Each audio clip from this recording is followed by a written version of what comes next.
are live. Good evening, and welcome to this episode of Classic Car Restoration Club Live. Want to thank everybody for coming out and joining us tonight. We've had more than our share of problems getting our internet service to keep working right out here in the shop. So we've hopefully got through all of our glitches, and that's everything's going to go fine tonight.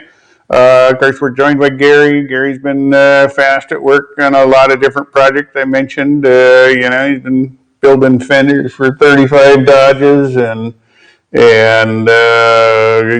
doing some work on some Broncos and building the underside of a Trans Am, and even had a strange car in the other day. I think you had 59 Noble convertible. 59 Noble convertible. A car that that few people micro car. It's it's another one of those little mini cars, and he was the owner pretty much came in and wanted reassemble the body, which had pretty much turned into a pile of sheet metal at some point. So he's managed to take on a few interesting projects lately. As always, the chat box is there's the box. If you want to ask questions, it's right below the main box down here. It's sort of a big, long, maroon bordered box. Down in the corner down there, there's that little chat window. Don't click on that because that'll get you customer service, and they'll be more than helpful. Those questions won't get directed to us. So right down below in the chat window where you see the discussion, feel free at any time to pose your questions there, and let us know what you're doing on your project, and what questions you might have. There are no dumb questions, just the only dumb questions are the ones that aren't asked.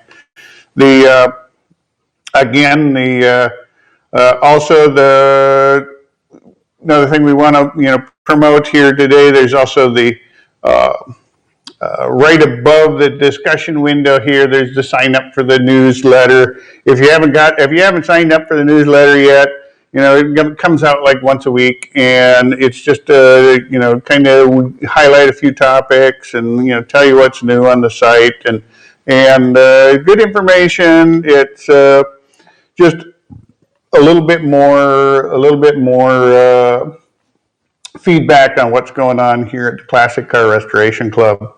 Our first question here today is coming from D.W. Scherer, I believe it is. I'm sorry if I mess up anybody's name. He's restoring a 1928 Fajol. And sorry if I don't really know the way that the Fajol is pronounced. It was actually a commercial truck kind of vehicle built in the late teens, 20s, and then I think during the Depression, it was bought out by the Fajol company. Kind of went into bankruptcy, was having difficulty, and it was bought out by a guy named Peterman, who was a lumber guy. Well, Peterman later went on to form the Peterbilt company, and we all know what a Peterbilt is. So it's a neat car. Anyways. He has one that he bought. He was a junkyard find with extensive rust and dents. It was sandblasted, rivets removed, new panels formed, and re-riveted together. What do you recommend for further rust prevention and preparation for paint and primer? Any specific brands for rust prevention and etching the metal? I'm not always when it's a whole project like that, I'm not always a big fan of just using self-etch. Actually, I'm more inclined, if you're doing a whole car, to just go straight to epoxy primers. Make sure you condition the metal in epoxy. As far as between layers of metal that are riveted together, there's, the best thing you can do is put on, seal up so no water can get in there. And if it's on the back side, I'd put seam sealers. Right. And And a lot of seam sealers the manufacturer is going to recommend that you apply them over primer.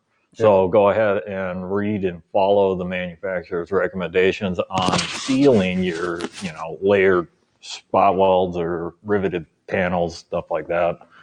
Um, but yeah, etch primer, definitely. But the bigger thing is you're going to have to rough up that surface from when you just have it like blasted, or if you, whatever panels you replace, you know, we only sand down we start with 80 grit, just on bare metal. And that's all. The further you sand it, you want to have good bite with your first layer, because you're going to be putting more layers on it when you're refinishing it. But sand down all your metal with 80 grit if it was blasted or if it's new, and then shoot your primer on it. It's a good idea to condition the metal anyways by sanding. If you don't want to, normally you don't want to be priming and painting just blasted material. Just blasted is great for powder coat, not so great for paint, because there's still it raises the grain on the metal, and it can actually be not necessarily a good surface for paint to stick to, right? Right, and it'll also feel rough, like if you just prime over blasted stuff. So it's a good idea to condition, sand the metal. We also use the paint and rust remover discs sometimes. The black those work 3M wheels, or those work great for weird little the intricate metal areas where you can't get your DA in there, and or the brown Scotch-Brite Rolox.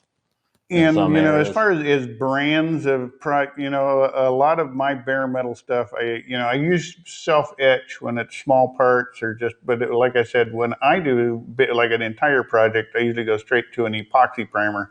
Like in one of my favorite DP90, I shoot a lot of, it's a PPG product.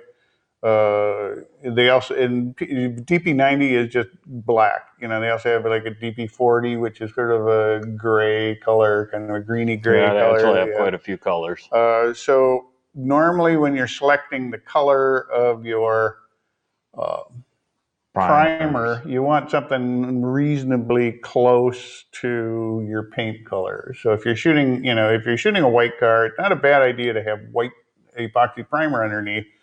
Because if you do get a paint chip that goes all the way down to the epoxy primer, you don't have this big noticeable red oxide or black or whatever chip there, and it'll keep your car looking better longer, and it's easier to touch up when it's the same color.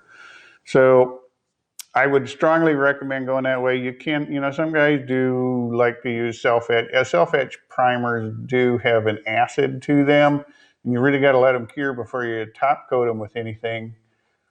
But I like I say, some guys are big advocates of it. I still think self etch works great for small spot stuff where you got bare metal. But if you got a whole vehicle, I prefer to just epoxy primer everything. And the epoxy also acts as a sealer, so if there's like anything, any oils or stuff underneath, a lot of times it'll help seal up some of that stuff. If you got grease and stuff, it's not going to seal up grease. It's but if you do have like some silicone contamination under the paint or something, you never know what can get on a vehicle. You try to be as clean as you can, but it still happens. But your epoxies will still act like a sealer. Right. The other big one is, as soon as you got your bare metal prep, then stop touching it with your hands. Get your plastic gloves on and then start, moving your parts around to get it primed out, because the oils in your hands, just picking up that fender and then setting it down, and then you're going to get to priming it tomorrow.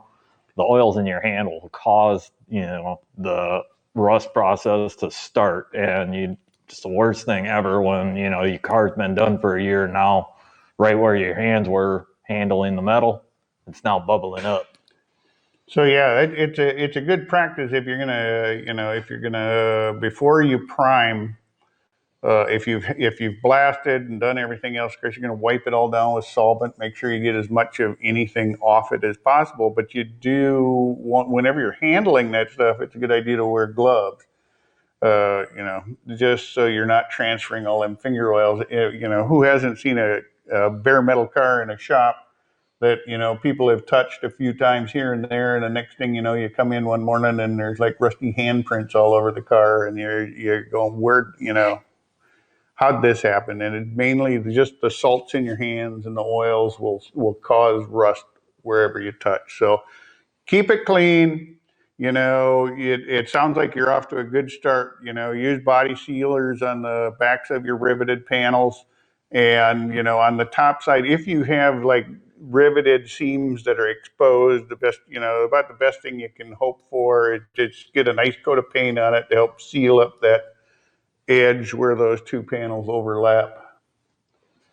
Otherwise, yeah. You know, the only other option would be, you know, lay 2 lines of tape, you know, right real close to each other, right on that seam, and then just, you know, get your seam sealer out and finger squeeze it, and then yank the tape so you got something in there, but it doesn't look like you filled the gap. Yeah, that's true. Anything you can do to seal up your seam so you don't let water in there. You know, some of that, you know, you can, you know, if you still got the, you know, panels that need to be riveted back together, sometimes it's a good idea to, you know, put some epoxy primer on the lap areas before you rivet it together. Right. It's not advisable if you're going to be welding them together, because then that becomes a contamination source so your welds don't stick. But if you're going to rivet your panels, it's not a bad idea to epoxy prime some of those panels before you begin the riveting stage. All right, our next gentleman is he's a guest. He's guest 1364. He's got extensive rust on the cab of his 1946 Chevy truck. He wants to know, should he grind it out or paint over it? There's another one right up your alley tonight. It depends on where you're trying to go with it. If you're going for more of a rat rod flavor and you're just trying to get, you know, some structure in there so it holds together, then, you know, that's what you're after. But in all honesty, you want to get the rust cut out of there. You know, it's even on surface rust, it's a good idea to just, you know, most of the stuff we have with surface rust, it's just a good idea to just have it blasted. You know, blasted. Use your hamburger wheel, wire wheels, whatever you can to get that like the 3M out of there. Surface or paint and rust removal disc will do good at removing rust and stuff. But if it's the entire surface, if we're talking lacy or Swiss cheese, or even if, you know, it's just the whole thing is coated, you know, it's not usually for just the cab of a truck, it's not you know, you can get that done fairly reasonable from a good media blast. You want to check out your media blaster, make sure that they're familiar with blasting vintage cars. You don't want just any guy with a blasting equipment. You don't want to haul it down to your implement dealer and while they blast bulldozers all day long. You don't want that guy blasting your vintage sheet metal, because you're going to spend more time fixing the damage they'll cause from warpage. You know, sandblasting, you are building heat, and that heat can do some real damage to the sheet metal on vehicles if, you know, they're using too coarse a grit or way too much pressure, or too big a nozzle. And I've seen it time and time again where panels that were straight when they left come back all wavy and warped up because they weren't paying attention when they were blasting. So you really want to make, you know, our recommendation would be to get it media blasted. Because with media blasting, you get into lots of the nooks and crannies. You're going to see what's there and what isn't. You can get all of it down to bare metal. And as soon as you get it back from the media blaster, some guys will put a phosphate wash on it to keep it from flash rusting too fast. But whatever you do, as soon as if you do send it out, get it blasted, the minute you get it back, your entire thought process should be getting it sealed in epoxy, you know, getting it sealed up so that you've just paid good money to get all the nooks and crannies and get the whole surface clean. Seal it up. Get a good coat of epoxy. Get like a PPG DP90 or a DP40 or whichever one you're going to use, and and seal it up. That way you don't have to worry about people touching it. You don't have to worry about, you can move it around the shop without worrying about it rusting up again, and you'll have a good surface. I know some guys say, oh, you can only put body filler on bare metal. I've never had an issue with body filler on epoxy primer, ever.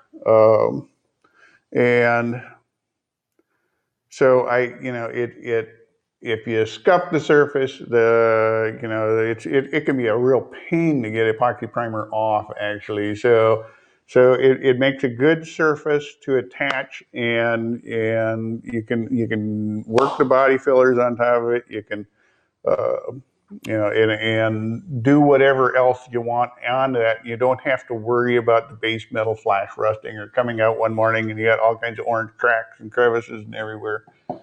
So that would be our recommendation. And as far as grinding it out, once you get it back from the blaster, you're going to see what you really got. And it's always worse than how bad you thought it was. So, assess the situation. Usually it's the cab corners that go out on them. So door bottoms and fronts of the cabs. And and as far as painting over it, it's never a good idea to paint over rust. It's just going to, it's going to come back. Even a lot of the conversions, some of the conversion stuff is good for underside of the car, or, I know Gary will disagree with me. Yeah, like he's not a big fan of the Pour 15 product, but, it depends on the quality of the restoration you're after and what the budget is and everything else. Not everybody has like tons of money to dump into things, and actually things like inside doors, Pour 15 is a good product to put in there because it'll convert the rust, and it holds like a son of a gun. It can be a real pain to get off if you want to get it off. That's why we're not a big advocate of it on the outside of the car or any place where you can actually see it, because it can be difficult to feather edge and difficult to work with. But it will provide a good surface to, or a sealed up surface to stop the rust from getting worse at that point. Another thing is you can't top coat over Pour 15, so don't be smearing that on the outside. Okay, our next, Steve. Steven's working on a 1966 Barracuda. That's a nice car. I'm in the process of cleaning out and stripping down. I plan to get it sand and media blasted, but is it worth taking off the frame to get that level of detail for this A-body Plymouth? It depends on, a lot. Yeah, you can do depends on how much you want to invest into the car, I guess, is what it comes down to, whether you want to go frame off. Well, it is a 66 Barracuda. I don't believe it has a frame. Well, it has subframes. It's still a unibody car.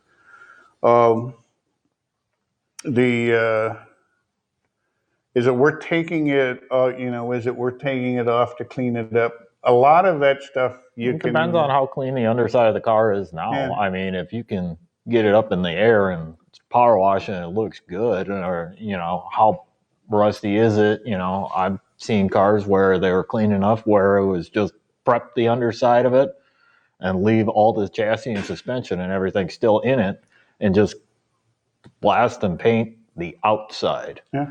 And I'll be straight up, 90% of the cars you'll see at a car show have never had a thing done underneath on the bottom side of them. And, if they do 2 or 3 different things. They'll either go, they'll like go in and cover up all the rust with like a Pour 15 product, or they go in and they, undercoat the whole thing with a thick rubbery coating of stuff, so no one will ever know what happened underneath. It's sort of my pet peeve, because when you see fresh undercoating when you go to buy something, start questioning why that's there. Yeah, we've seen cars where where their rust holes were covered up with foil tape, and then they were just undercoated over. it did a good job of hiding the fact that it had You holes had no in the floor pads. But it sometimes, it raises a lot of red flags when we want to buy a car and it has fresh undercoating under it, just because we're suddenly leery that somebody's trying to hide something. um, is it worth doing a frame off? You can do even this red car that we've seen in a lot of videos here. That's not a frame off. Although if you went underneath it, It looks like it. You would think it was a frame off.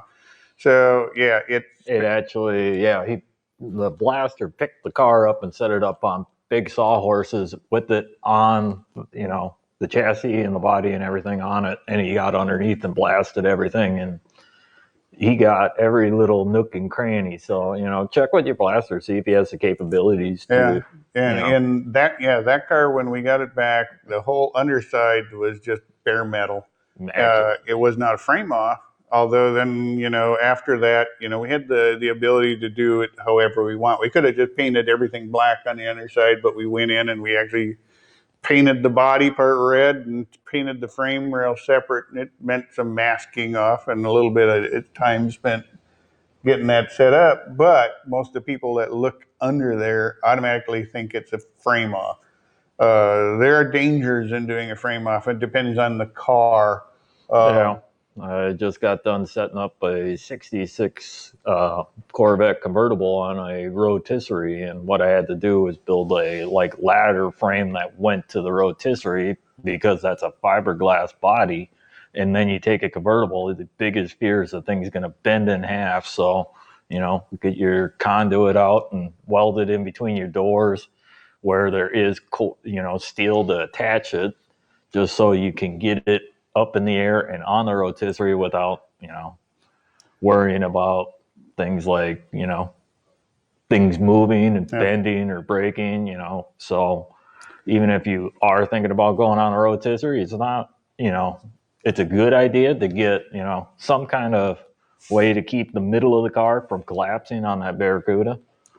And bottom line, how much time should you spend restoring a car? I know some people will look at the value of the car and decide how much they want to spend. It's a good idea to stay with, I've seen too many times where I've seen cars that people had $300,000 into, and then, couldn't get more than 60,000 when they came time to sell. So, it makes sense to think about the value of the car, what the value of the car is finished. Of course, there's always those intrinsic things like, sentimental values, or it was it's been in the family for years and you want to keep it in the family years.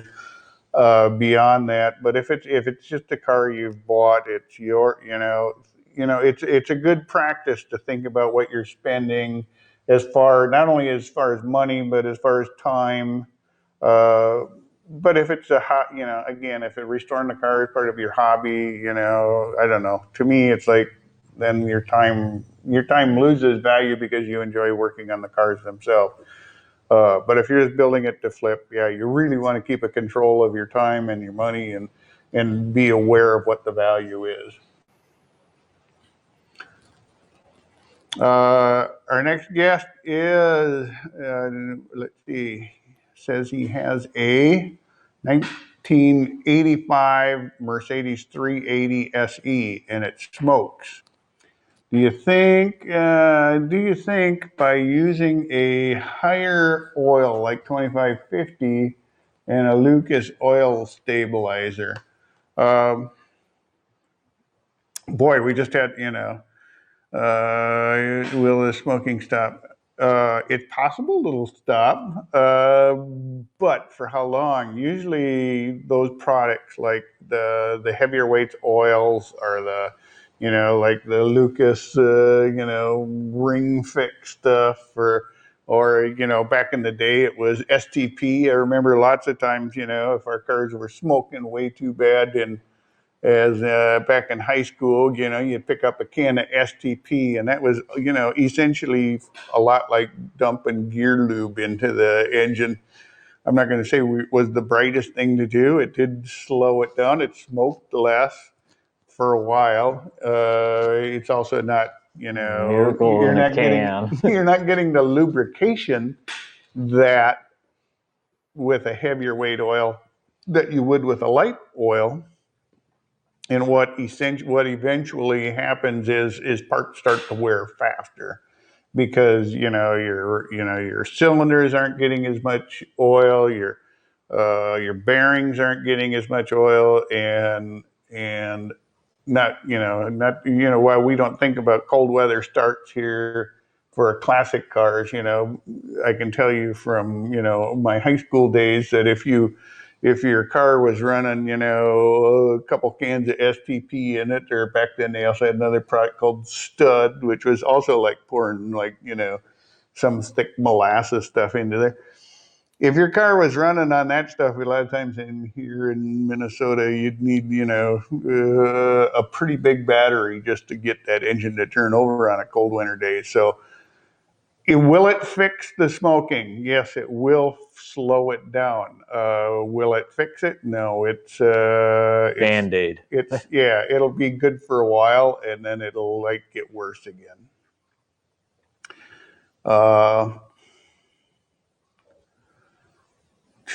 Let's see.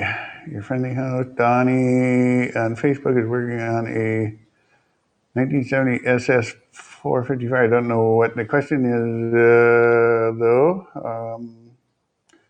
Maybe my host can give me. Uh, Going forward to, let's see, guess 3587. Just got my Eastwood multi-purpose welder. Never welded before. Should I start with stick welding until my skills get better? Do not have any welding gas yet to test the MIG and TIG features. Stick welding is, almost a lost art. It's great Unless you're on unless you're on the oil line. It's there was a time I knew everybody that I knew had a welder was a buzz box, Lincoln buzz box in the corner of the garage, and everything was stick welded. Stick welder. There are still people that stick weld today. The cost of MIG welders, a lot of MIG welders now, you can use flux core wire in it, so you don't need gas. Or if they are gas operated, you can, the cost of a small bottle of argon or argon CO2 mix is fairly reasonable. If you're going to use it for TIG, also, then you'd end up having to go straight argon. But normally for MIG welding, it's 75% CO2 and 25% argon. It's sort of a blended gas that's used. Oh, it's 75 argon, 25 oxygen. No, not oxygen, CO2. Oh, CO2, that's right. So you want to, if it would be a good idea to go with a blended gas, and I would, a lot of those machines have dual bottle racks on the back of them for setting that up. And learning to use a stick welder is an art in itself, and it doesn't really translate well into TIG welding or MIG welding. MIG welding is going to be the easiest one to learn.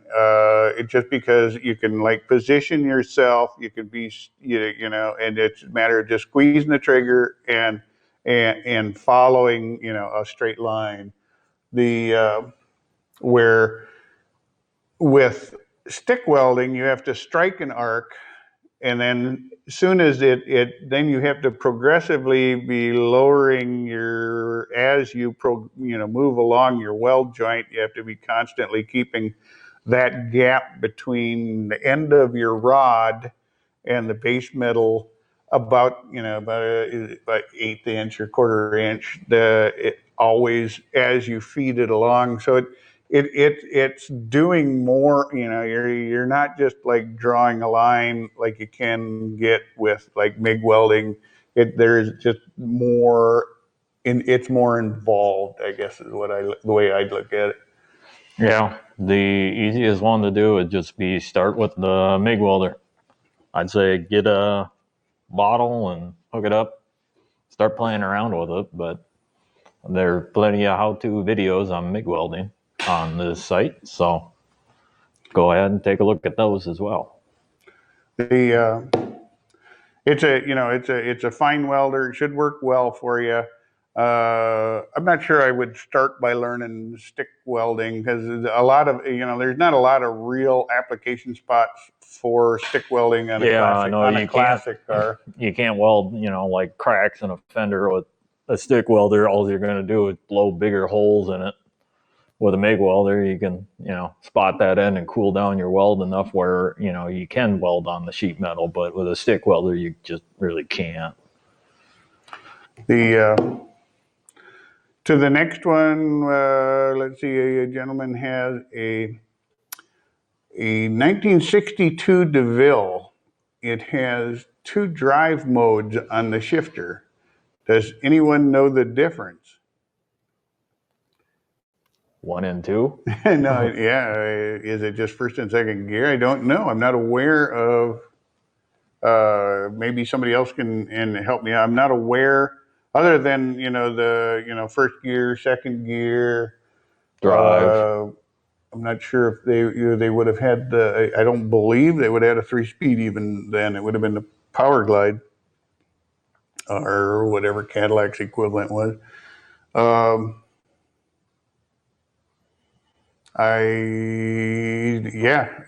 Off the bat, without doing a little more research, maybe somebody else watching knows a little bit more about 62 DeVille, Cadillac DeVille. I'm not aware of there being like a low or high range or, yeah. I wouldn't know that off the top of my head. I tell you what, we'll do. If nobody pipes up, has an answer for us, we'll certainly do a little research. Ask. We got some good friends that are transmission guys that'll certainly enlighten us, and we'll post that in the comment area later on. Steve writes, "Good info. I appreciate it. Not building it to flip, building to keep, and fun of the rebuild. We enjoy that. Yeah."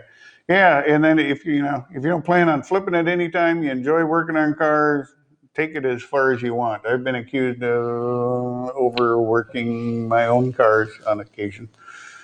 But then again, I enjoy working on cars, so it's sort of my hobby at that point. Sam writes, he's working on a 1929 Ford AA stake truck. And it is going to look great. Any recommendation for switching out the engine and brakes to update drivability? So you want to turn that 29 AA stake into a stick rod. Have a little power, a little high rod action going on here.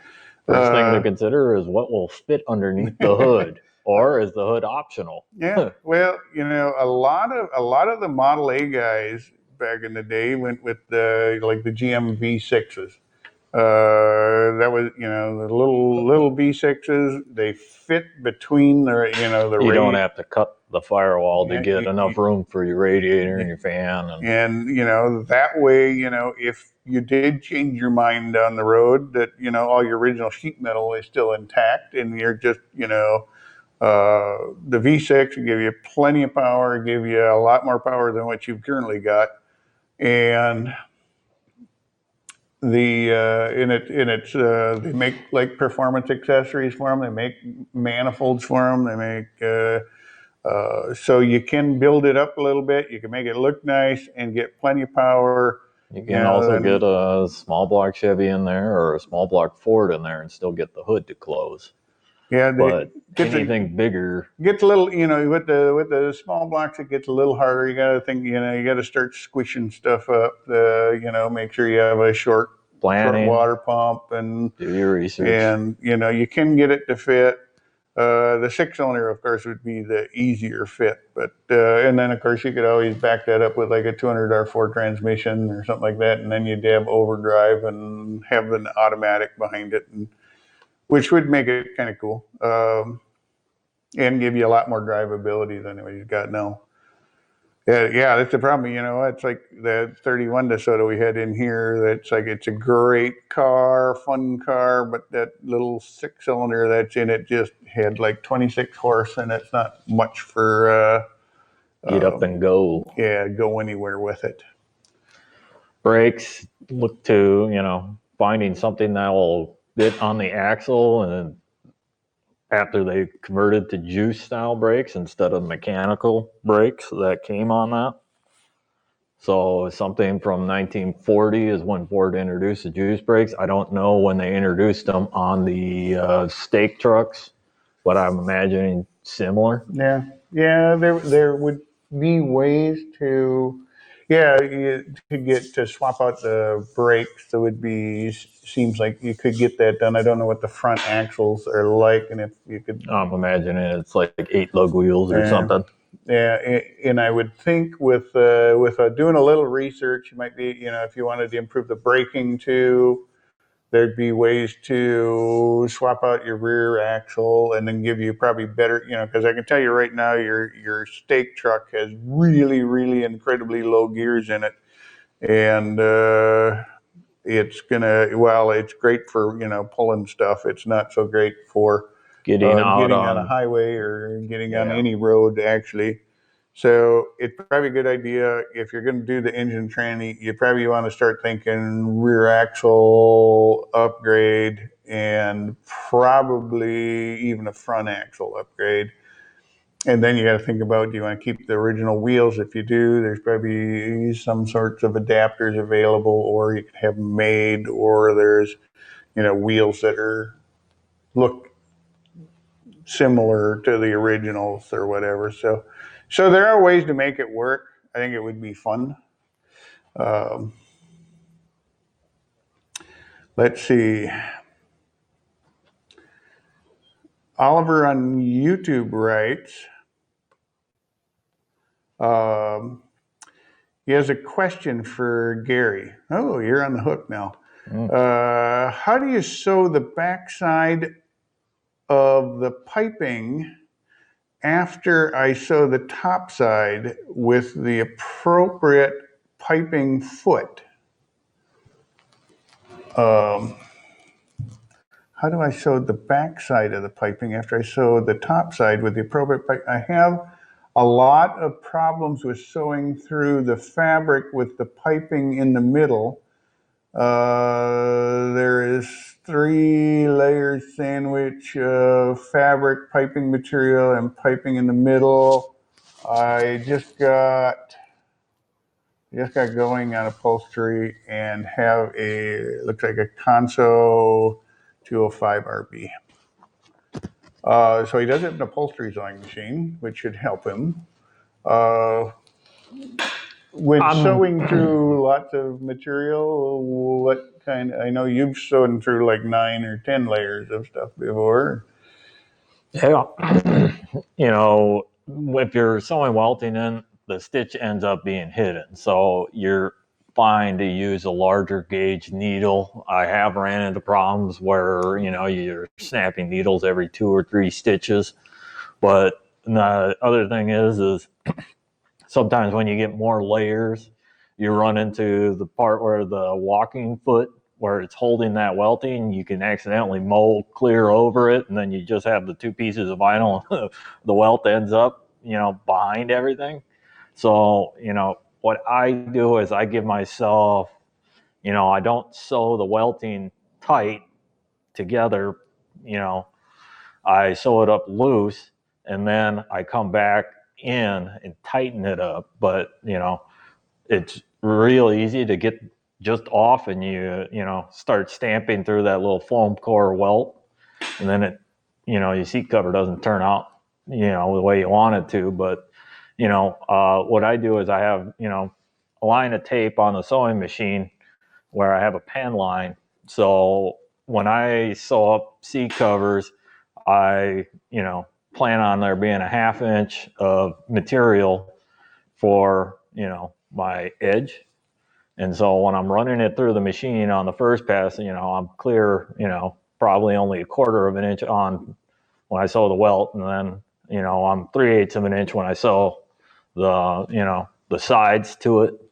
And then when I got the whole seat cover made, then I come back in and make that final pass to just tighten everything up so your welting's nice and tight, and you get the look you're after. And you've got a double sewn edge there too then, so you got a nice sturdy joint where it's not going to rip it. Seats, you're dragging your butt in and out of it all the time, so you want it to be as sturdy as possible, but you can't go too far and put too many sewn seams into it, and then it just kind of becomes weak and it'll tear at that point. But so for sewing through a lot of stuff, you're going to need probably a thicker needle so you don't bind it up or break it. They usually just snap. Any special recommendation for setting the tension and stuff like that when you're going through a lot of material, or is it still the tension all gets set about the same? When you start going through a lot of layers, you'll notice that you do need to back off on the tension, because it'll start pulling really tight and then you'll be snapping the thread, or sometimes the thread will become so tight that it'll bend the needle, and then the needle will come down and contact just to the side of the hole where it's supposed to go through on the walking foot, and it'll snap it that way. When I got started, I started with a box of 100 needles, and it took me a little while to figure out what I could and couldn't get away with, for material and stuff like that. So leather is a little bit harder, but if you're just sewing up some vinyl, I mean, you could that 4 layers on the edge of the seat where you got your welting, it shouldn't be a problem. If you are having a problem with that, then you definitely need to up the needle size. And think about tension, and yeah, cool. Donnie on Facebook writes, I have a 1970s, we're back, Donnie, he's got a Chevelle 454 that is having problems with backfires when you really accelerate. Any thoughts on what it could be happening? The first thought's usually accelerating. You got to think about because your engine's speeding up. You got to think about your timing advance and your distributor curve. Is the timing advancing fast enough? Is it advancing enough as quickly as you are? If you look at a lot of the performance distributors, I know like MSD will have like different rate springs to affect how quickly your distributor reaches full advance. Other issues that can be there can still be timing and distributor advance would be my first thoughts if it's happening on acceleration.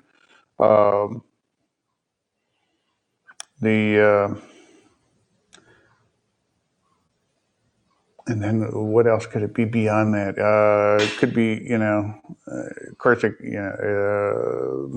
would stumble if it was like accelerator pump or anything in the car, but it wouldn't like backfire. It would just stumble, where you'd hit the gas and it would fall on its face. Yeah. So. Yeah, that would be my first thought. My first thought would be timing or my distributor, and make sure I had, my distributor hooked up to a good vacuum port, and make sure that my advance mechanism was working correctly on my on my distributor. Make sure that the vacuum line doesn't have cracks or. Yeah, make sure good lines. Sometimes that happens too. Um, that would be my initial thoughts on that. Of course, I'd want to, you can usually, listen to my car and see, you listen to your car, and sometimes it's a good idea. I know we have a little guide on vacuum. Sometimes it's good to get a vacuum reading on your engine and kind of see what's going on with it. There's if you go into the garage in the articles, tech articles section, I posted a little deal on engine vacuum, and it's a good idea to take an engine vacuum reading and see what the gauge is telling you, because maybe it's a sign of something else that's causing the problem. See, one of you is working on a 77 Bronco. I also have one and pulled the 302 due to some water in the cylinders. Tore it down and lightly honed the cylinders, cleaned it up with new gaskets. Now the compression. We have a Bronco right here. This one's a 73. We're going to do a little more minor upgrades. Do some water in the cylinders, tore it down, lightly honed the cylinders, cleaned it up with new gaskets, and now the compression. What, you have no compression, or wait, is all over the compression's all over the place. Does it need to be rebuilt? It might need to be.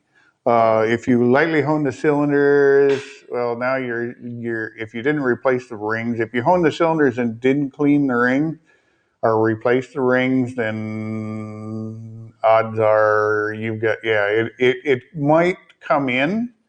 The compression might come in if you put in like a break-in oil and get the rings to seat better for like a couple hundred miles. Use a high zinc break-in oil or something like that. Probably happened is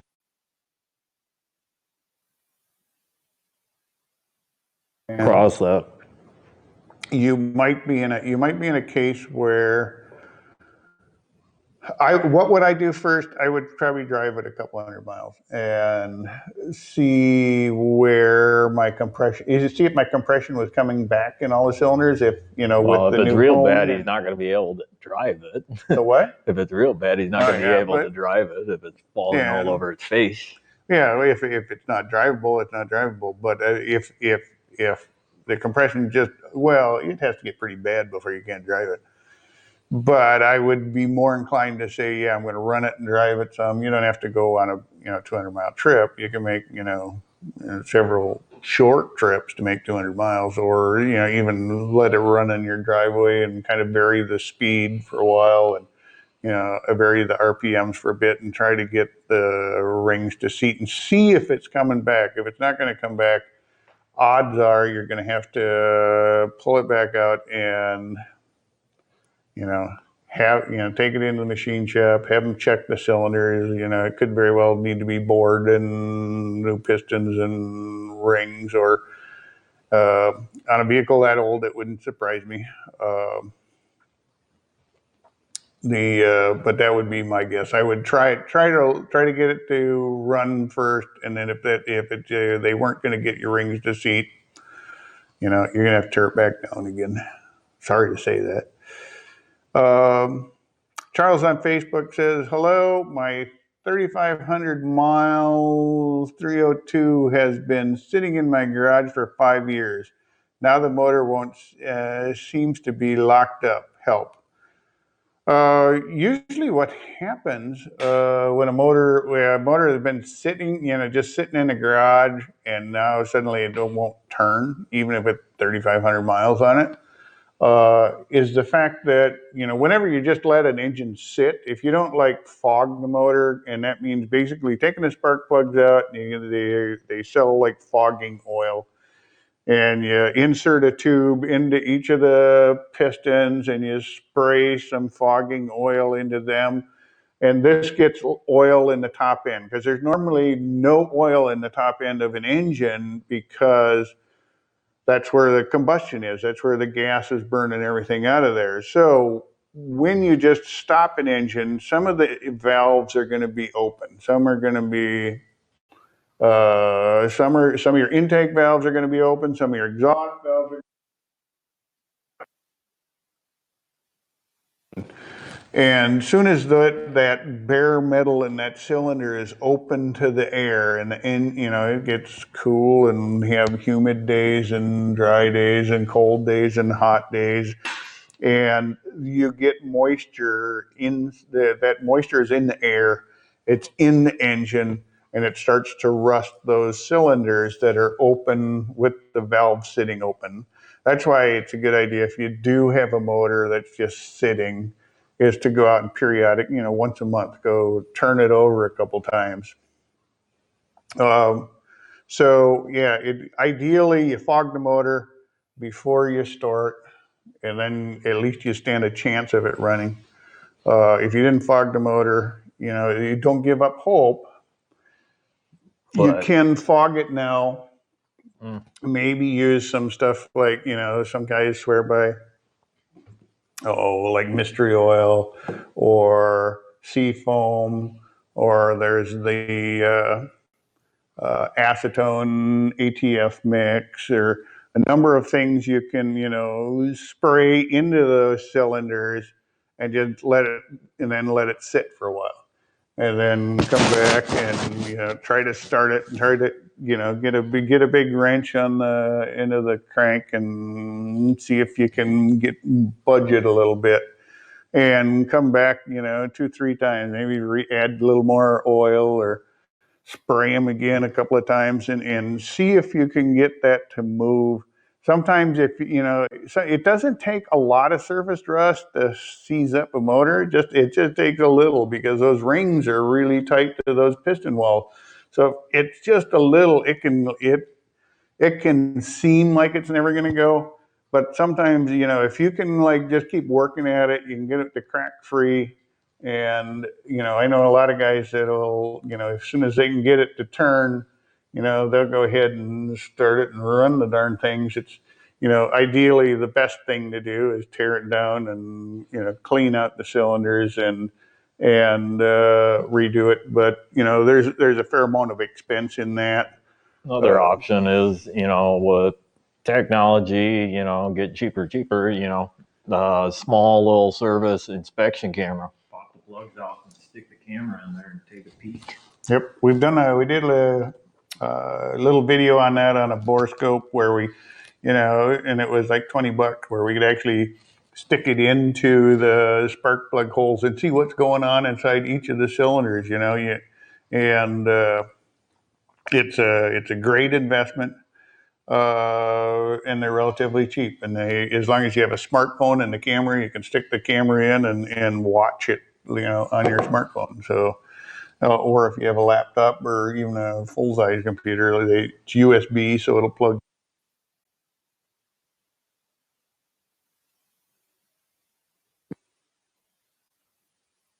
And you didn't prep it for 5 years of storage, that's probably what happened. The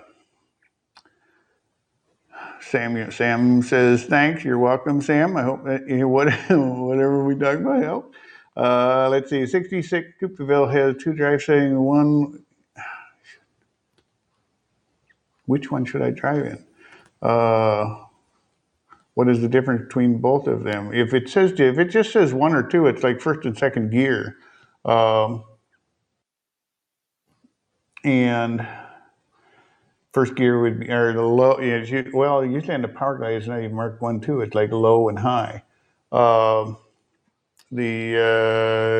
want to drive around in high gear. I'm not aware of there being another drive setting on the 62 Cadillac. Again, if somebody has some more knowledge of a 62 Cadillac Coupe de Ville transmission, feel free to let us know, or pipe in and give us your.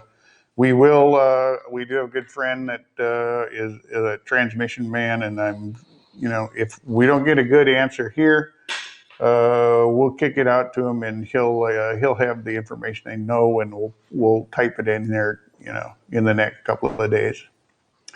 How can I lower the rear end of my 60 T-Bird with leaf springs?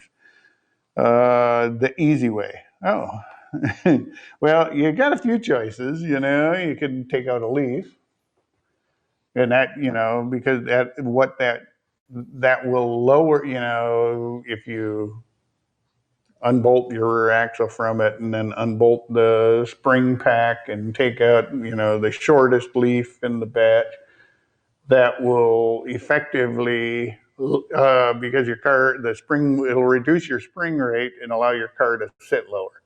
Downside of that, now you've given up spring rate. Yeah, well, it'll probably ride softer, but if you get like that big cooler full of your favorite soda, and you're heading out to the car show, and you've got your 5 lawn chairs in the back, and you're Might be squatting. it might be too low then. However, so you be the judge. You can easily add a leaf back in, Blocks. but the easiest way to do is put in lowering blocks. We do have a video on the site on actually installing lowering blocks, and it's not that difficult. It's just a set of blocks. How much do you want to come down? You're not going to lose any of your spring rate. Usually, for most cars, you don't want to go more than a 2-inch block, because then you start getting into what they call scrub line, where your springs are hanging down lower than your rear wheels. But you can usually get a couple inches easy out of most cars. And take a look at it, see how much you want to drop it down. It's just a matter, if you go to like speedwaymotors.com, they have like a fair number of different lowering block kits, and I think Summit and Jegs and those guys also have like lowering block kits. Kit's the kind of the way to go. It's going to give you the U-bolts you're going to need. Yep, they'll give it. Yeah, I know. I know the Speedway kits include the lowering blocks and longer U-bolts. And a lot of times with those kits, they'll give you U-bolts that are way longer what you're going to need, and you bolt them all up, and then you cut off the excess bolt with a cut-off wheel, or reciprocating saw, or whatever that you want to use to cut off your bolts with. But you can also put one in and kind of mark it, and then cut them all on the bench too if you want. But make sure you put the nuts on so you can chase the threads on the way out. But it's a good way to go to because I like lowering blocks just because you don't give up any of the spring rate. You're not messing with the suspension. You're not taking the lease pack apart. You're not doing anything that's going to hurt the suspension, and it's easily reversible too. So if you decide, hey, I hate this, it's like, it's like a couple hours, and you can go back to where you were. Or if you decide you wanted more or less, you can just change the height of your lowering blocks. And like I said, we do have a video on the site. You can probably type in the search bar lowering blocks, and it'll come up. Warren suggests looking in the owner's manual for the caddy. There are, actually shop manuals. That was a great idea. It's like my favorite tool in every shop is the factory shop manuals, because they tell you everything. They tell you how to take a window out. They tell you how to put headliners in. They tell you all kinds, especially on the older cars, they tell you how to do everything on them. So, if you, on any of you guys that have, older cars, now that so many of the shop manuals are being reproduced, I know the ones we have for our cars around here look like they've been used, and it's just because it's the best tool in the shop. it tells you what to do when you're just scratching your head going, how do they come off on this car? Because every car is a little bit different sometimes. Okay, Bodine has a 74 Trans Am, has been sitting inside for over 10 years. What's the best way and products to clean the interior? Cool, he's added inside. Was it inside a barn with cats or rodents? Well, I think the first thing you want to do is the first thing you want to do is just clean it. What's the best way to clean the interior? Just Shop vac. and if you go to the auto parts stores, they're gonna, what you don't want to do is start using dish soap on everything or Windex. I know guys that clean their whole freaking interior with Windex. Windex has lots of ammonia in it. It works good for, Glass. cleaning glass. You don't want to use it on a lot of vinyl and plastic parts because it can dry them out and kind of even make them kind of milky and stuff. So it's best to use, I like using automotive There's a lot of automotive washing interior soap. They also detailing make stuff. a ton of products are available out there specifically for cleaning upholstery. And use that before you go to invest in, or before you head in to steal your wife's Windex and her 409. 409, any of the other household cleaning products. Those are a lot. Some of those products can actually hurt your interior. So it's best to use products that are actually geared towards cleaning that interior. And I know a lot of us guys don't want to invest in cleaning stuff, but even when it comes to the outside, instead of don't ever use dish soap to wash the outside of your car because it'll strip the wax, it'll do all kinds of weird stuff. Use a car wash soap, just because it won't mess with the finish of your car. And so a lot of these products are there for a reason. So use those. That would be my number one advice. Go to the auto parts store, buy the cleaning products that you feel are going to need. You're gonna like anything. You're gonna have to wash it out and vacuum and clean, and it should come back right away. If you do have, like, if it has become a home for rodents and stuff, some of that stuff can be a pain to get rid of some of those smells. I know. We had like a couple of our cars that got infested one winter, and it took a couple years before that smell was completely gone. But with cleaning and getting as long as they weren't chewing holes in it. But sometimes you might have to, go as far as, taking the seat covers off and washing the foam with a little bit of bleach and water mix to, get rid of the smell, as well as, going ahead and renting the Rug Doctor shampooer and getting a handheld wand and going ahead and shampooing, your carpets, your seats. I don't recommend doing it on a headliner. Okay, moving forward. Warren writes, thanks. I like the lowering blocks more than removing a leaf. Good. And then he writes, I used to work in a muffler shop. It was exhausting. That's a good joke. Okay. I want to, again, before you sign off, take a chance, go up to right above the discussion box here. We have sign up for our newsletter. Make sure just click on the box, sign up for that. There's a lot of good information in the newsletter. It also keeps you abreast of what's going on and what the latest videos are, and